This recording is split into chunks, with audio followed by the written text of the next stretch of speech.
Hello, everyone. Welcome to Inside the Birds TV with Geoff Mosher and Adam Caplan, presented by DraftKings Sportsbook, America's top-rated sportsbook app. The Eagles are on a bye week, and they've played 13 straight weeks, which is crazy considering how the schedule is compared to what it used to be. But it's a good time, we felt, to bring back our friend Joe Banner, former Eagles president, to kind of take the temperature of the Philadelphia Eagles through basically three quarters of the season as they prepare for their playoff push and just kind of look at the franchise, not only as they are right now, but even in a bigger picture. Welcome back, Joe. It's been a while. Hope you're doing well. Doing well, and great to be with you guys as usual. Excellent. Excellent. Great to have you with us again. Before we get into questions, we did have Mike Tannenbaum on a couple of weeks ago, and he told us about the 33rd team, but I want you also to kind of fill us in. Talk about the 33rd team. It's a Twitter account. It's a website. You've actually written an article on the website, the3013.com, talking about Gardner Minshew, and we'll get into that. But what was the vision for you behind the 33rd team when you started it up?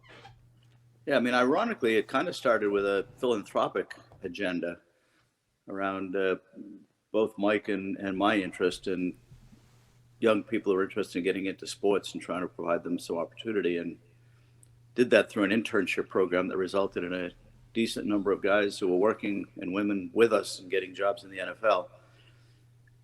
But it started to kind of be seen by people and get good feedback. And so we decided to kind of take it up and turn it into a real website at the moment, completely free.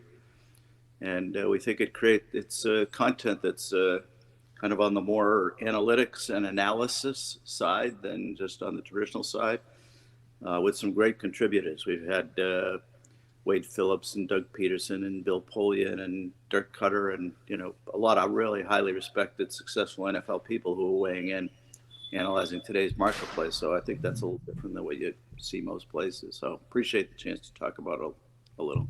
Yeah, no, it's fascinating stuff. I think people should go there and read the content that you guys put up. It's very enlightening, and as you said, good mix of analytics and football analysis, and of course you writing for the site. And that story, the Eagles stole the Minshew Mania, how the Eagles stole the NFL's best backup quarterback, is the title of your piece. So explain that a little bit. Yeah, I mean, this is,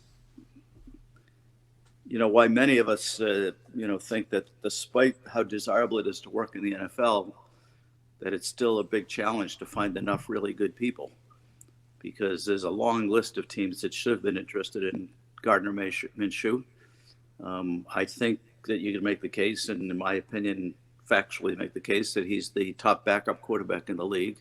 If you think he's not, maybe he's the fourth or the fifth, but he's in the upper echelon of backups in the league.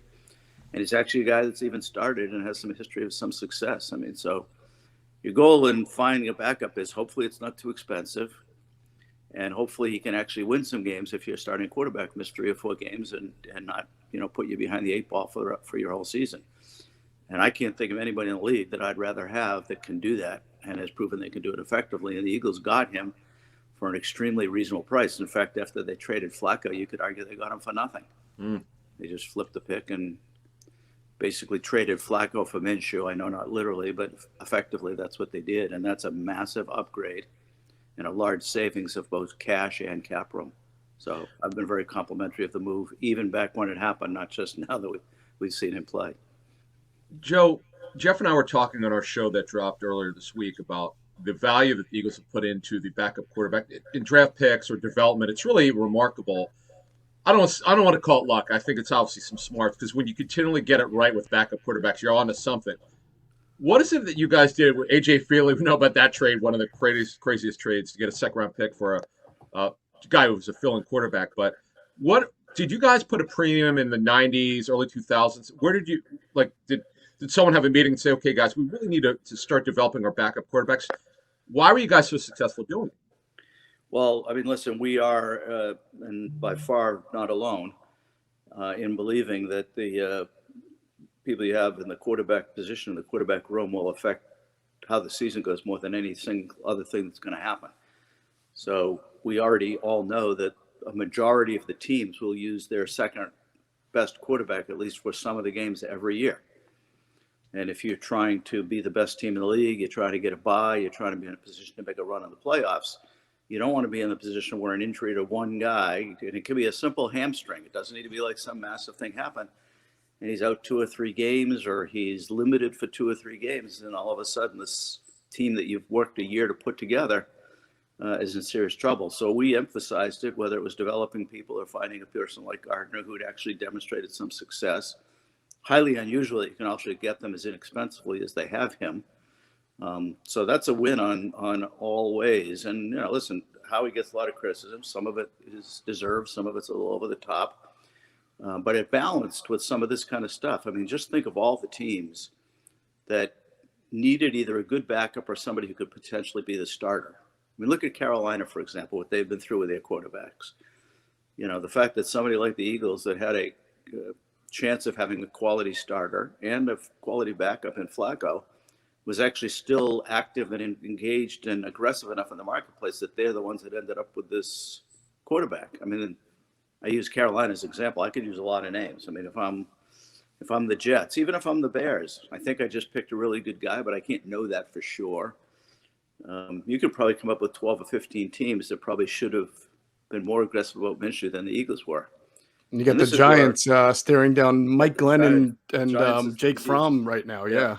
Giants is the easiest example. I mean, they don't know if they have the starter, and they probably don't have the backup. So here's a guy that gives you a great situation at backup and somebody who can at least compete for the job, which even if he doesn't get it, it always helps to have true competition at any position in the field. And we're talking about the most important position in the game. So speaking of that, Nick Sirianni has said that regardless of Gardner Minshew's performance against the Jets, that his starting quarterback, when healthy, will be Jalen Hurts. Is that, in your opinion, the correct decision? And in general, where do you believe the franchise is with Jalen Hurts now? Yeah, so first of all, I do think it's the right opinion, and let me explain a little why. I mean, I think this season for the Eagles should be to do anything and everything they can, including accumulating assets. When I use the word assets, I'm talking about cap room and draft picks, to be in the position 2 or 3 years from now to be back in the conversation about winning Super Bowls. And to do that, they have to play younger guys, and they have to get every piece of information they possibly can on Hurts to decide whether he's the guy that can be part of the answer to that question or not. So for me, sneaking into the playoffs and maybe you have a chance to win a game or not, you know, versus making sure that all of the answers you need to be in this position to be a contender for a Super Bowl in 2 to 3 years, you're getting. So I'm personally not particularly optimistic about Hurts. I'm very concerned that he cannot currently and will not develop into the passer that I think you need to have at that position. But I still think gathering more information, I could be wrong. Obviously, there are others on the opposite side of that discussion. They could be right. So if you agree that that's the goal of the season, why wouldn't you go back to him, continue to learn everything you can, and just be more confident in the final decision you have to make at the end of the season? Now, by the way, the final decision could be, we don't like the quarterbacks in this draft. Let's give him another year. And maybe in the meantime, accumulate some future assets. So in case he's not the right guy, we still have the picks and ammunition we need to go up and get the right guy. That could be the decision they make. And if that's the decision they make, sure as heck would like to have 3 more games of information and learning and a chance to improve.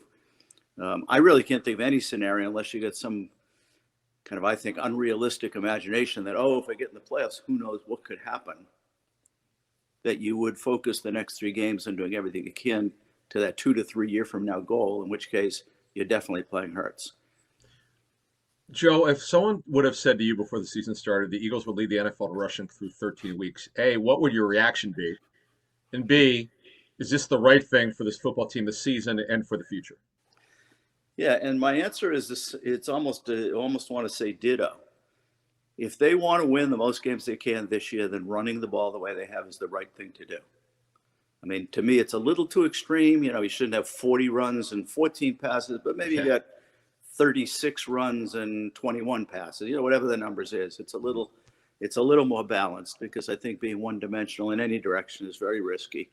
And I do think we started to see that there are some things that you could do. They'll make it a lot harder for Hurts to succeed. So, you know, I think you want to kind of be moving forward on all the fronts that you possibly can. But My mind, the goal of the season should be putting ourselves in this position for 2 or 3 years from now. We're not kidding ourselves. We're talking about this team as a serious contender for the Super Bowl. And that changes what you do. In my mind, it doesn't change the quarterback. You play Hurts. But, we got to get, if Rieger's not the answer, let's get Watkins on the field and see what's going to happen. We got a couple of backup defensive linemen that kind of look like maybe there's something there. We got to build up their defensive line back to where it was. Let's give them a little extra playing time and just see where we think we are at the end of the season. The secondary to me is, I know some people think it's better, and I think Slay's playing a little bit better, but I think the secondary is still a huge weakness. We talk about linebackers. I mean, you both know, to me, that isn't the biggest priority in the field, but you can't be weak. You can't have a weakness anywhere. The teams are too good and too smart. They'll exploit it. So in my mind, they only have to get to solid at linebackers, but that's still above where they are. So there's a lot of areas where I would be using anybody I could that I thought even had a chance in the future to fill those roles. So by the end of the season, I at least had a very informed opinion on it. Joe, I want to ask you, while we're talking about quarterbacks, in your experience both with the Eagles and the Browns and the many different quarterbacks you've acquired either through the draft, free agency, starter, backup, whatever, in your evaluation process and the staff, when you take traits like field vision or reading progression, seeing everything, seeing a clear picture on the field, are those tendencies or are those quarterback qualities that you have seen improve in different guys at times, or is it tend to be something that's static where if you don't have it early, it's difficult to develop? How have you just seen that part of a quarterback's game and the progression or regression of it? Yeah, so there are two things that are really hard to improve. Now, I'm carefully saying really hard as opposed to you can't do it. I haven't found anything in football that's an absolute rule. Just do this and blah. So I'm really just talking like in generalities most of the time, as opposed to trying to say anything that's absolute. But improving players' accuracy at quarterback and improving their processing ability are both difficult. I do see process improvement more often than accuracy improvement, because some people, it's just a matter of how do you learn best and how long does it take? Now, you get to guys that are in the league 4 or 5 years, you've exhausted that. Don't expect anything more. You're talking about a guy like Hurts who's in the league 2 years. I'd be surprised if he continues to get to play if we didn't see improvement in those areas. Now, there's a difference between what's the starting point and does improvement get you to the point where you really have somebody that can lead a team that can win a Super Bowl. And that's where I'm worried about him, although I'd love to see more before I have to absolutely put in my final opinion, because I still think that you can't be one-dimensional, and as well as he does running the ball and as well as the team does running the ball when he's playing, there needs to be a more successful element of throwing the ball than what we've seen so far. And I think the primary issue is around this kind of processing and how quick the game becomes and how little time you have once the ball is snapped. I do think he has some accuracy problems, although it's not horrible, but it's not where you'd ideally like it to be. But this kind of mental part of the game, and I say this carefully because it's the mental part relating to the game. I've seen some very high IQ, very, very smart quarterbacks that aren't great at this. And I've seen other people that in general life you wouldn't think are that smart, but have a great feel for this. So people should know we're not saying somebody isn't smart in life when we say this. There's just this kind of instinct, I call it an intuition, that the best quarterbacks have that doesn't necessarily correlate to how smart you are. It is kind of a how smart are you at football, if you want to say it that way. Mm-hmm. But I hate to think when we say this, we're saying somebody isn't smart. I don't know Hurts that well. And from what I hear, he's actually a smart guy. Mm-hmm. But that's different than is he going to be able to process things on the football field and his mind move as quick as it needs to really be successful at this highest level. And that's where there's some concern. And again, it isn't, what's his IQ? It's kind of what's his football IQ, but I don't even like to say it that way. But people understand it when you say it that way, so it's an easy way to communicate. Joe, with Donovan McNabb, and you were talking about accuracy and processing and all that, well, when did he start getting it? Because we know he had an MVP run. So at what point did you see him as a rookie where he was coming for Doug Peterson, right, as a third down quarterback or subbing for him? And then once he took over, how long did it take and what did you see when he made his progression? Well, first of all, we all thought that Donovan was better than Doug, even in training camp. Mm. It was just a very strong conviction, frankly, that Andy had that we weren't going anywhere that year anyway. So we should use it to develop him in the way that gave him the best chance over time to be the best quarterback he could be. So we sat him for, I think it was 10 games or 12 games. I don't remember exactly. Even though we thought every single week he gave us a better chance to win. And that was really about this process mentoring thing. I don't care how smart you are. It's really hard to be good at that right away. It was one of the reasons the Wentz thing is so baffling to me to this day. He was so good at that right away. And then somehow 4 years later, he wasn't. I don't get that. I don't know how you lose that. But I think that we saw Donovan as somebody that could have started as a rookie and probably would have been better than Doug, but we weren't going to win a lot of games. Now, by his second year, remember, we went, I think it was 11-5 in the second year, made the playoffs, had a playoff game against the Giants. And I think at that point, he was already pretty good at this, but still getting better. He wasn't done kind of growing in this area, but he had developed enough that he was put together with his athletic skills, his ability to run. We considered him reasonably accurate, not like the most accurate guy out there, but a reasonably accurate quarterback. So by the end of his rookie year, he was ready to play in the NFL. And by the beginning of his second year, we had a pretty high level of confidence. Again, not that he could do everything, but he was a place that we didn't need to worry about playing him, for that reason, that he would be at an okay level and every week would be getting better and better. And I think that's what happened.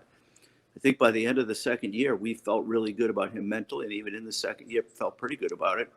And that was when we, then made the run of 4 appearances in the championship game, starting in his third year in the league. And that wouldn't have happened if he wasn't, processing things mentally very effectively. I don't think any quarterback can lead you as far as his championship game without that skill.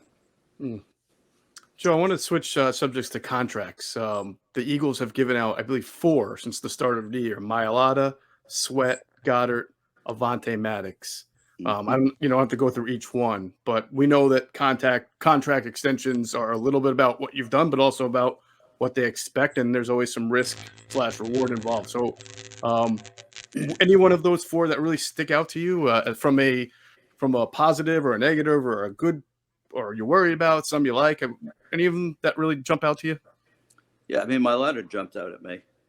I mean, I just think it's probably about as far below the market I've seen a quality player, I want to say, ever signed for, and I'm not trying to be dramatic saying that, but, we have quality, not superstar, quality left tackles making $20 to $22 million a year. And he's making 16 for the next 5 years, taking, what was left on his contract and what they added to the contract. That's $5 or $6 million a year for 5 years. That's $25 million. I was very, very rare, if ever, I've looked at a contract and thought the player over the course of this contract should be making $25 million more than he's going to. Say it's 20. Maybe I'm wrong by a little bit. I mean, that's just a massive margin. I mean, he's a quality starting left tackle who's still improving for $16 million a year. I mean, think about that. Top safeties, top guards are getting that amount of money. Here we're talking about what most people would agree. Quarterback's your most important position. I think most people would think a quality pass rusher is your second most important position, and left tackle is probably your third most important position. And they have a quality young player who's probably making $5 million a year less than he should. So compliments to the Eagles. I mean, that's what they should be doing. Nobody's going to sympathize for somebody making $16 million a year, but the truth is the market was even higher. So that one jumped out at me. The Sweat obviously is a projection. I actually agree with the projection. $13 million doesn't buy you a guy getting 12 sacks a year. It's just not where the market is.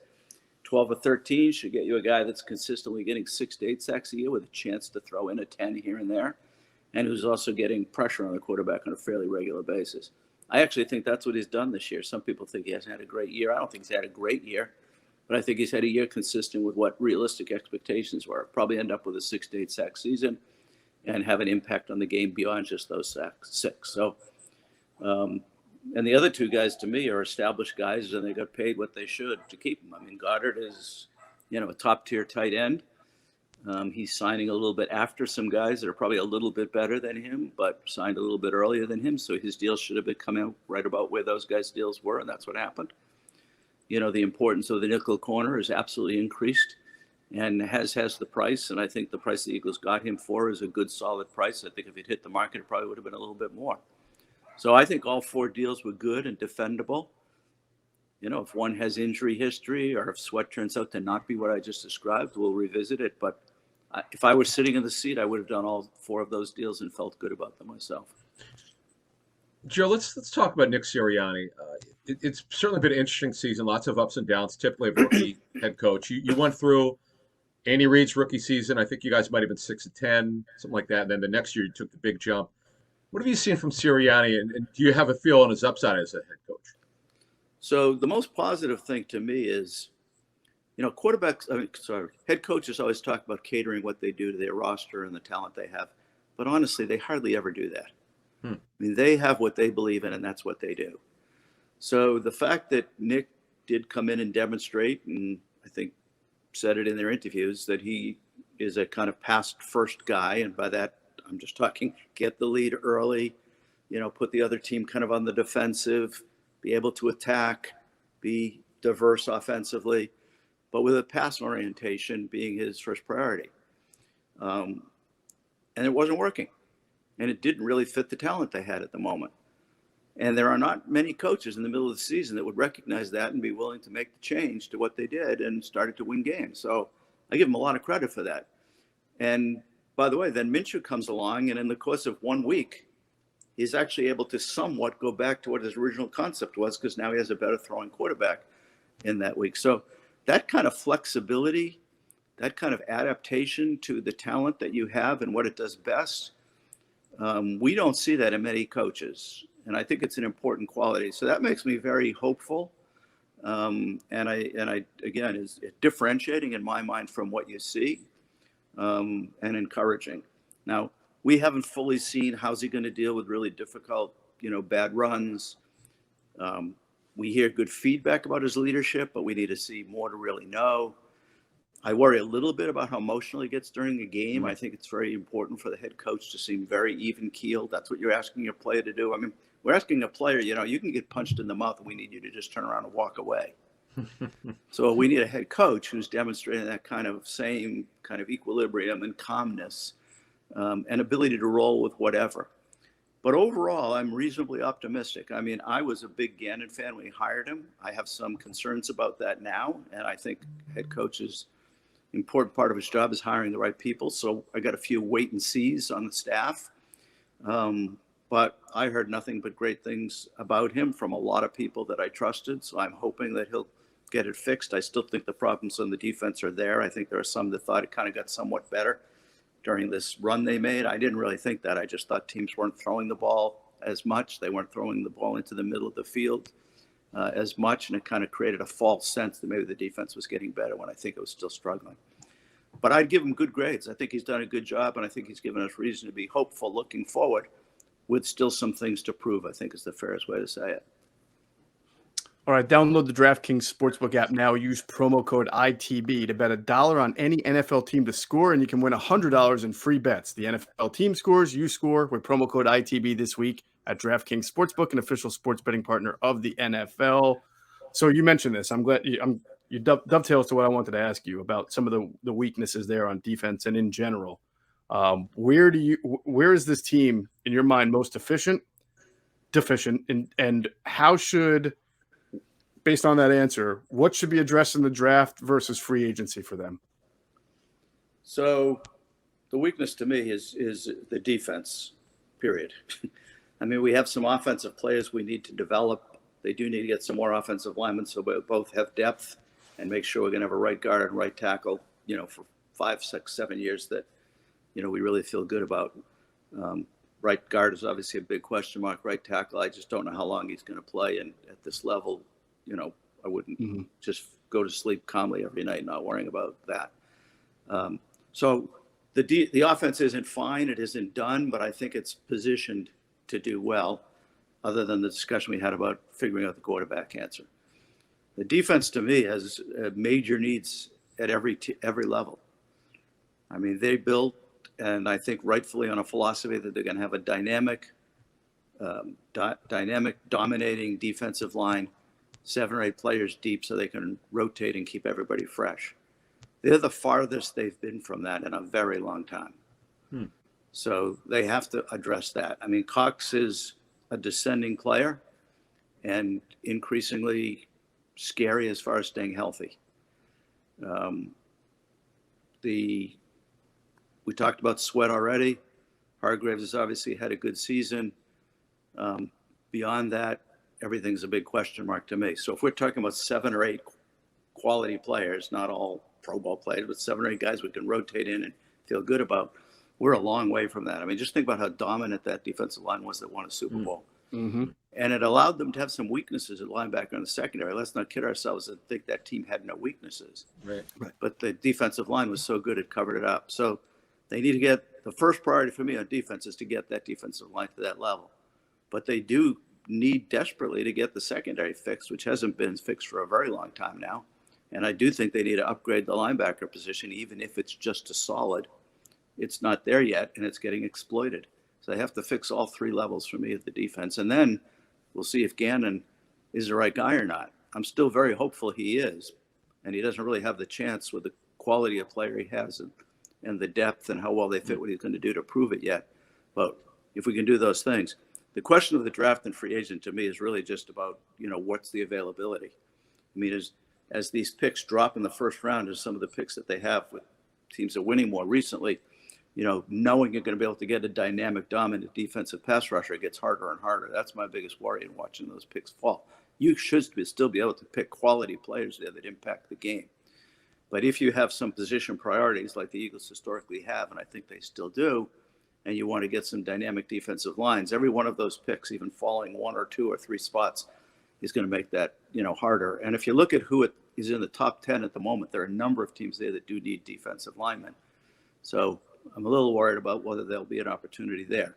Although there aren't that many free agents that can be dynamic on a defensive line that their own team isn't keeping either. Right. Joe, the safety position has certainly evolved over. When I first started covering the league, you had, the strong safeties box, free safeties back. There you go. Now they're kind of interchangeable. We're seeing much better athletes at the position. If you were the Eagles, would you start investing draft picks or free agent dollars? How would you handle the safety position? Because you got 2 older guys whose contracts are up. Yeah, see, the good news about safeties, and this hasn't changed, even though you're right, the importance of the position and the uses of the position has become more. But what hasn't changed is that you don't need to spend a ton of money or draft super high to get quality players to that position. Same thing is true with linebackers, by the way. They criticize the team. They criticized me even when I was back for not using more resources on linebackers.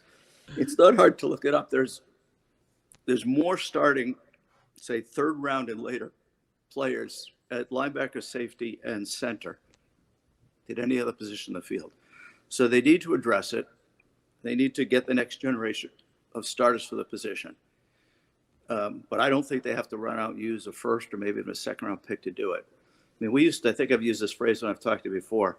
When we had a problem or a hole at a position that wasn't one that was in huge demand, we used to use the philosophy, we used to say, let's throw a lot of darts at it. So let's draft some guys later.